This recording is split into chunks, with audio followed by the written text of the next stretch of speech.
Welcome to this 5-minute revision video on superpower relations in the Cold War, and today's focus is on the Cuban Missile Crisis. So the key features and facts that you need to know about the issue regarding Cuba is you've got the Cuban Revolution in 1959, which replaced a US-friendly regime with a Castro-led socialist regime.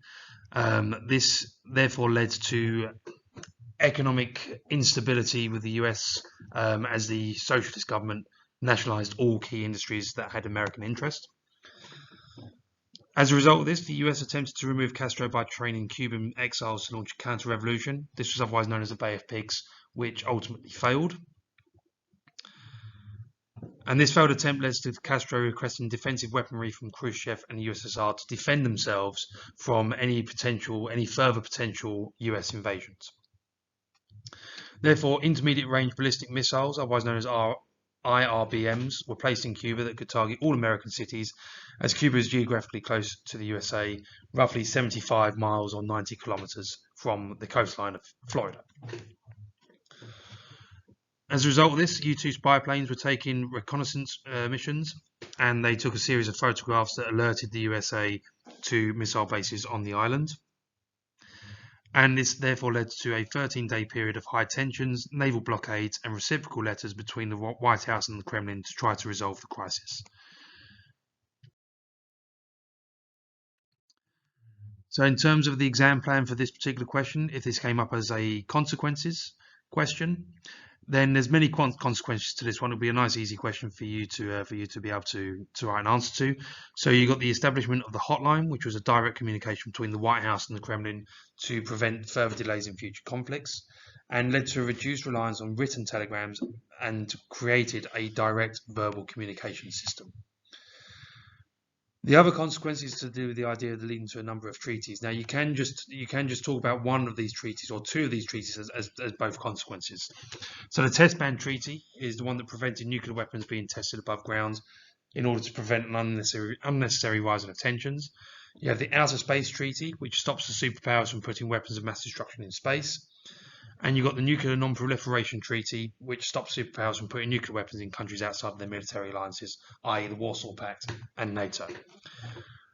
The last one is that it leads to the USA agreeing to remove missiles from Turkey in exchange for the USSR removing missiles from Cuba.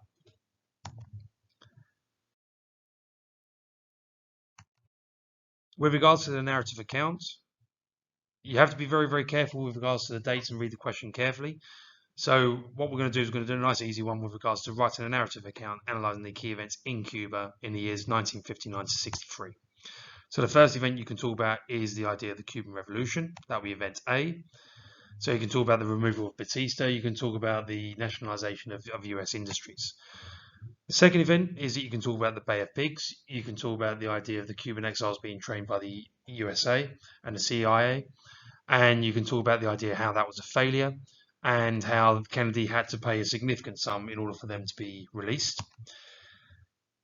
And then the third event is the Cuban Missile Crisis itself.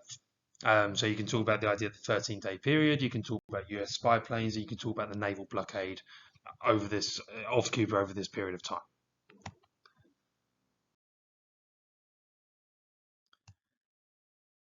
In terms of the importance question, so there's two key elements for this one. So the importance for relations is that the Cuban Missile Crisis raised tensions as it was closest the two superpowers came to outright nuclear war. And you could also say that the end of the crisis reduced tensions and the establishment of a number of treaties that resulted in the cooling of tensions and a period of détente.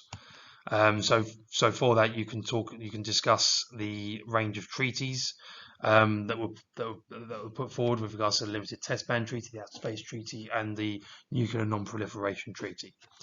In terms of it developing the Cold War, you can use the ones above, plus the idea that it leads to a period of détente where the relationships became less heated and areas of cooperation were established in order to ensure that there was not a repeat of coming so close to nuclear warfare. You've just got to be very, very careful when it talks about the idea of Cuba.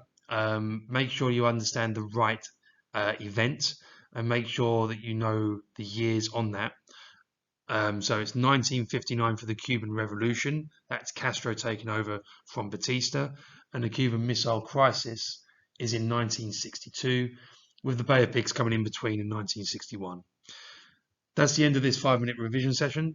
Don't forget to like and subscribe and to watch other videos.